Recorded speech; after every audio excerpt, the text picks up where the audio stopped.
ato velo ni asu e tulanga masani e stofi o te tapai se manatu o le foi vai ma fai me o tupu pawale o le fa manatu atu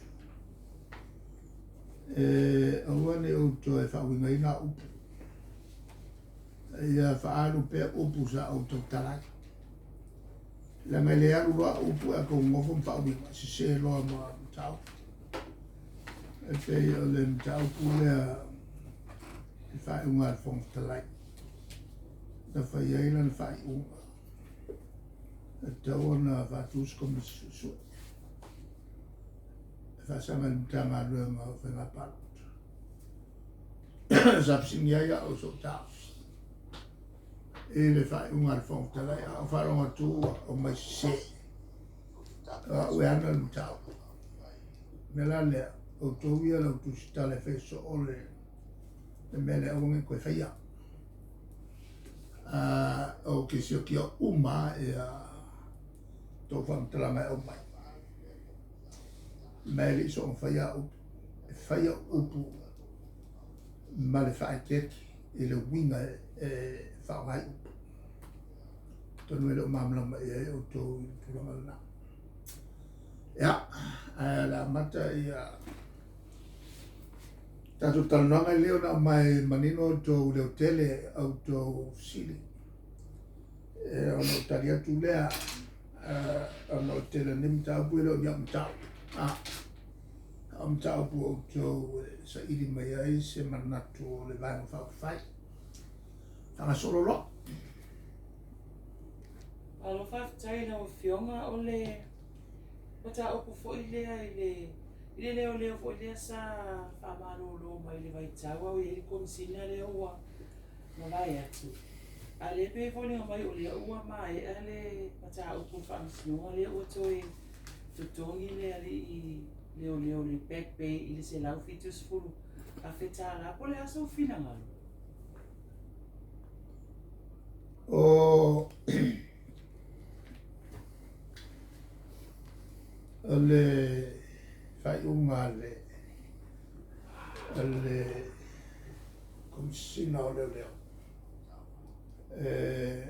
tilo ia se mata o moli atu ona tilo fo le tula fono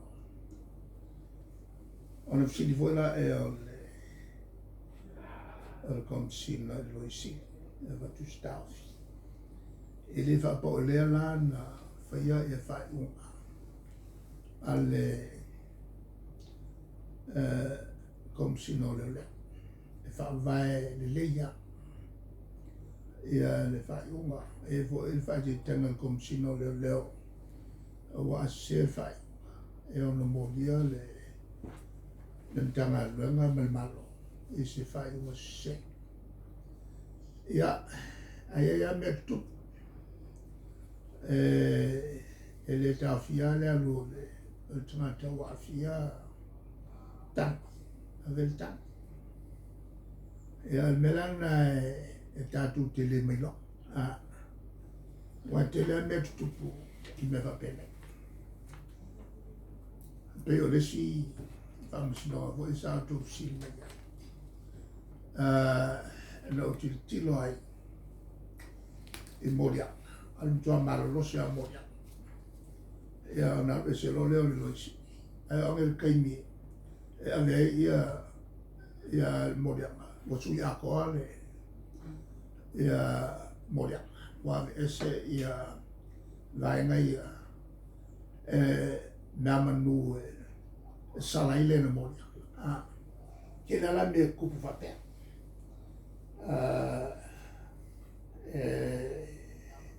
singa ile yes fa bisna yang al bawal me asawale le ya ka ko kari ala fo la ko mra fa bisna ngam to al tali po tulla o fio ole matanga o pun matanga luenga wa o nga wa le pesa Ia i le fuafuanga fo i lea i le whainga mālo sa tūlai mai. I le tūlanga fo i le amatali au tausanga i le nei ona tu atu fo i le whiriwhiri ngā whānau i mata upo i fia lātou e au tau ina ai lātou mā whau. A le pe fo ni mai whalongolongo atu fo i le whaatanoanga ma le mtanga benga wa o ngawa. Pe watu e tolu pōn mata upo le pe wale whaatau nuina po le asifina ngalo. Lo fionga i le sa o wapai ai i le potensau a fua i le whaitionga atamaitai pule o le kolisi le whakasa. O whisi le walmta upua le whato a whailato le lato whaitionga. Ina ua mai le mata au putu tonu o le maki koe whenga malo ma au mai manino e le whionga i le ministawa o ngā le whionga i alo au vala au fo i le pule a onga, pulsira onga o le makua mawa e le o susu e masawhai ma e te lea le taua o le sungale. Salo e whengofie o na mamla mai lo whape atu. E le mau o meta maiti le ngā tō mai. E avea e mainsinia. E ka maiti e le tō mai avea mainsinia. E ka maiti e o ilunga e o ilungi le skea. E ka mai ki e welto mai o e maloia. Ka mena hoi foma. Ai le kuso mo kabati. O le ko kelea. E le o le kulanganga. Te mwhainga la le tanga luenga onga. Vade o na whai unga mo tamaiti. Wano no, kwale ya sa unga. Ora kai mile la agua i runga. I le vasenga ia ko koe a o le io i vasenga i.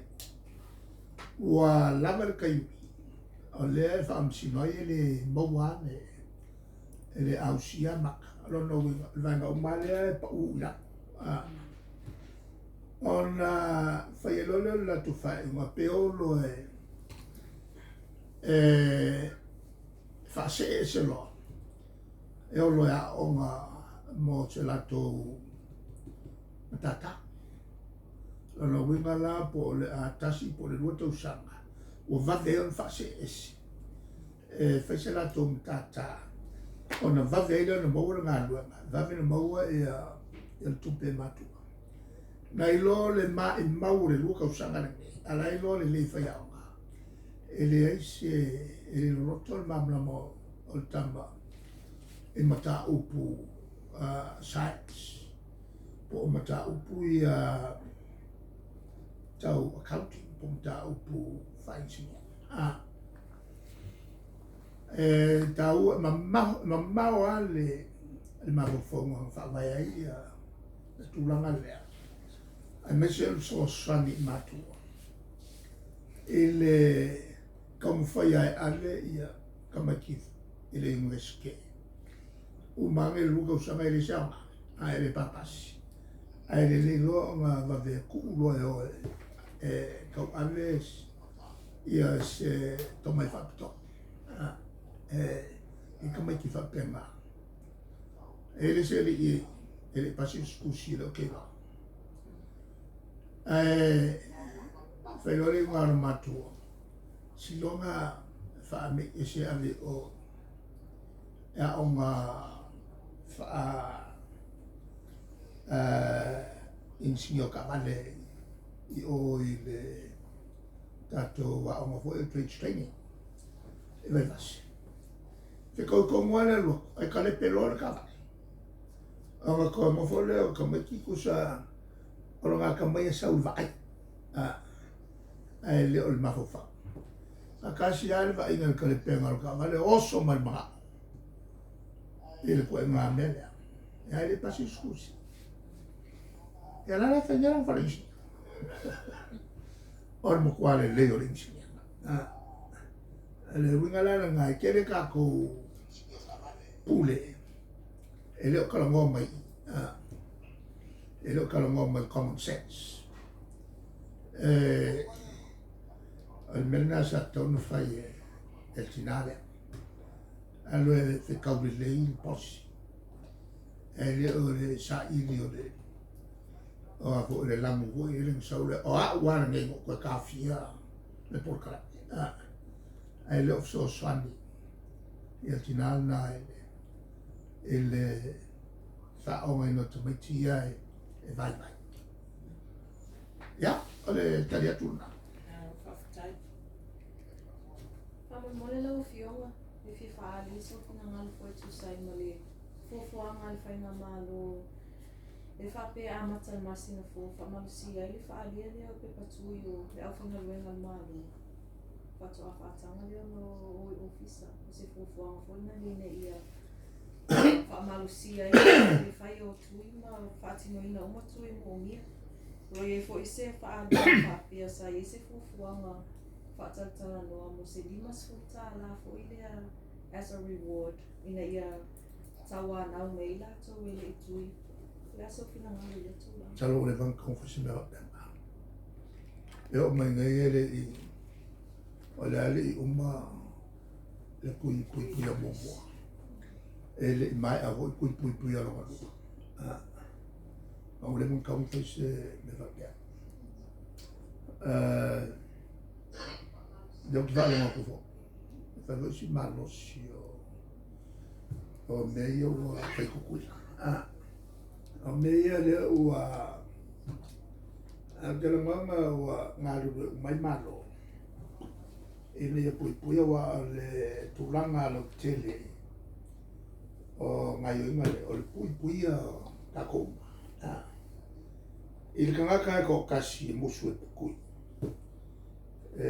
La exercise ia alana ia tau musu ai kauanga mafofa o ia le skaka e fe mo fioma ia ko vea chama a olola inga ko vea chama ai mariri wai langa whanau nga kilea le o mafukia ai taua le whenga le ulenga kau whai ia le whenga le o le si mea fai fo na whaanga ia whanau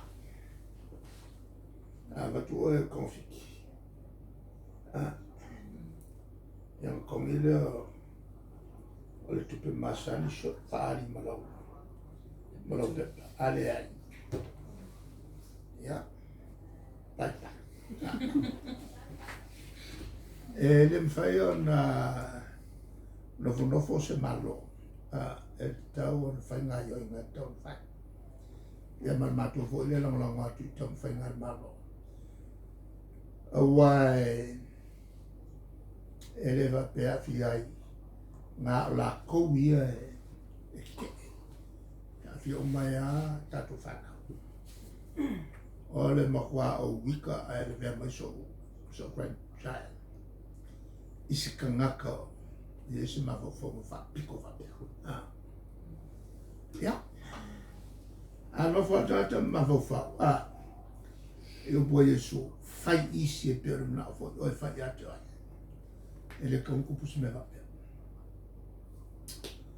ia Leo fionga o lea ua pai me foi le finangaro New York a matalia se taimi o le masina nei ia po se taimi o tausanga nei ona tutongi a tangata pui maranga mai fafo le latou whaano fo se ona o le ua overlose fu miliona tupe ua whaaro e pela o mata o tupe e le la tutongi a le upe ua increase po o whao popo ia aso e whaano fo se ai le tolu vai aso ia tangata pe amalanga mai se fionga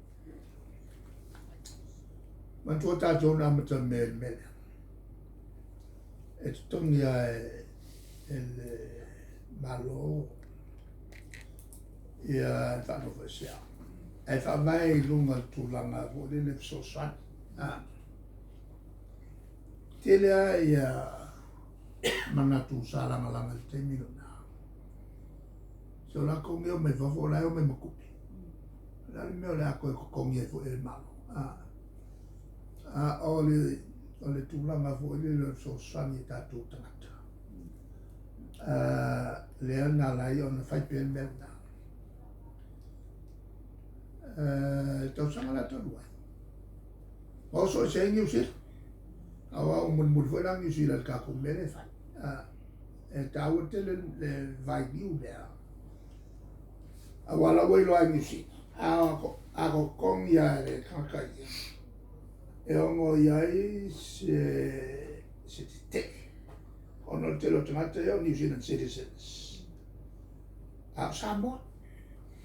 E ongo ki ke e langa o kāu ke le kako i le malo New Zealand ko ke le kako na kala iai whai paro. Le ala e ua murmuri e lato. A le mela. Walu le mela. I ka imi le maa sama ngā koe le umi. Ale hawe. One way on. E le ingi kan kupe le malo e kua ia. Alo e. O ke la ngonga e li se si mea kua ia le malo. O le kua loa e le mea. Tau hoi ona malama lato. Ia me se lato me leo me fafo e tele ai ngai. Sosania. Qua fai ngā kupe le malo te mea. O le ae e alupea. E le lope mo koe alkau sanga fo. O whapea ia le tūlanga o le mafutianga. O la whenga i maletu. O la winga la. E le mwhena malo fia. Ia le tāpā. O se sao foi o lato. O le mwhena malo fia le malo. Le aga ki wharongo ngā kuile. E tūlanga lea o no fon malo ma whaai titi atu titi ai o meu tute. E lo fon malo ma matupini wha e le tongi la fongais o meu mana. O le ama kua ke lea le whainga malo. E me kaupe. E le ngata lai le nā. O le voi a voi ua ka kipi e tau le tisi. A la hea lunga ka ure le kisi. O ronga e le taimi. Ko i lumero le IPC mai malo. Se mai a se pilionga nga se whale le iai ia wale u whale kong. Ai mi se pe a pe mai a fia. E le kaunga whale kong wa fia swat. O le venga mal whawhawha le u whawhenga i mai malo. E a koe whapopakura ma le tūranga le o kau ame pēr malo o le mea. E a koe mawhakia le tutotu. E a lau tāu e a tāu le mea. Nanga ia whainga rore kukau kupe. E kako ke whikalei umakwea. Kako mawhakua umakwea. Ma kako koko mawarunga umakwea. Ale tūranga la na o impale mga o koko mawarunga. E le whale kongo kupe. Wai, ale tūranga la nai te awhia i le haru runga o tauora. Ia mariri e rato murmuri mai. Whai mo tau sao? Ilang tulanga la pala sa akule ko biti fa mo le la fionga.